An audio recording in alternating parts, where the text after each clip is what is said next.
Let's go to John in Los Angeles. John, you're on KABC. Hi, Dr. Victory. Thank you very much for what you're doing.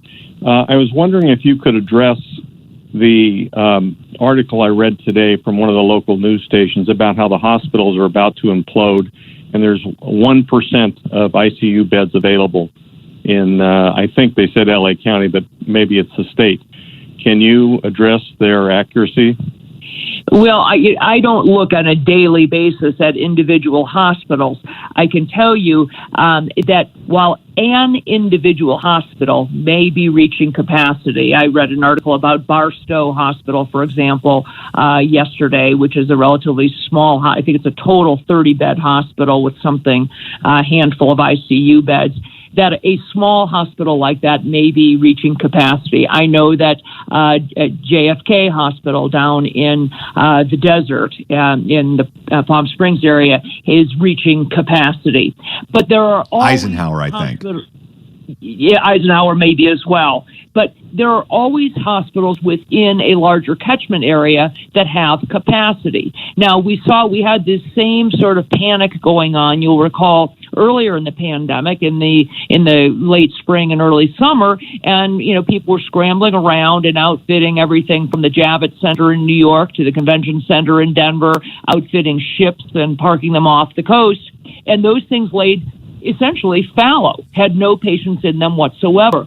Because when push comes to shove, it turns out that there actually are beds available. Right now, for example, if you look at what they're doing at Eisenhower and JFK down in the Palm Springs area, they simply are doing what we have always done in the history of hospitals, which is to stage people in the ER or in overflow areas until beds become available. Hospital census is a little bit like air traffic control. The bed number changes on an hourly basis, let alone on a daily and weekly basis. Patients get transferred in and out. They go from a regular floor to the ICU, from the ICU back to step down, from step down to getting discharged. Patients get moved around constantly. It's a big kind of a jigsaw puzzle or where you're moving things around. And if you need to, then a hospital simply goes on what we call bypass, which is incredibly common. Most hospitals go on bypass, several times a week and say essentially, hey, we're out of, our ORs are full. We can't take any operative patients, or we're closed for trauma, but we still have capacity for pediatrics and cardiac. And the hospital down the road says, well, we have no cardiac beds, but we're good for labor and delivery, and we've still got this available. That's how it works. And the only difference is the public generally doesn't know about this. All of a sudden, because of this pandemic, the public is seeing how the sausage is made. We do this in hospitals all the time. Move beds around, borrow from Peter to pay Paul, send patients to different hospitals and work as a group, not as an individual hospital when it comes to managing census. So unfortunately or fortunately, however you want to look at it, all of a sudden the hospital is getting a little glimpse behind the curtain of how this always works. Let's go to Steve in Los Angeles. Steve, you're on KABC. Hello. A couple weeks ago, I believe I heard you say that if there were, in fact, transmission of the virus from asymptomatic individuals, it would be a first in virology. And I think for the mask argument, as well as just a fear factor, there's a lot of people that believe asymptomatic people can shed the virus and give it. Is that true? Is there any hard data yet to back up what people are just believing is 100% true?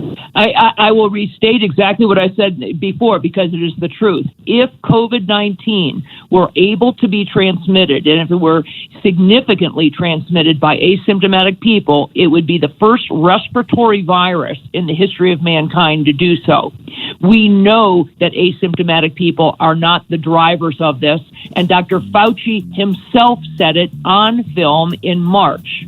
It is technically, theoretically possible for someone to be what they are calling pre-symptomatic, meaning that moment in time in which you have been infected, there actually is enough virus in your nose and throat to cause disease and to be spread to somebody else. But it's that moment in time before you have spiked a fever, developed a cough, sore throat, whatever.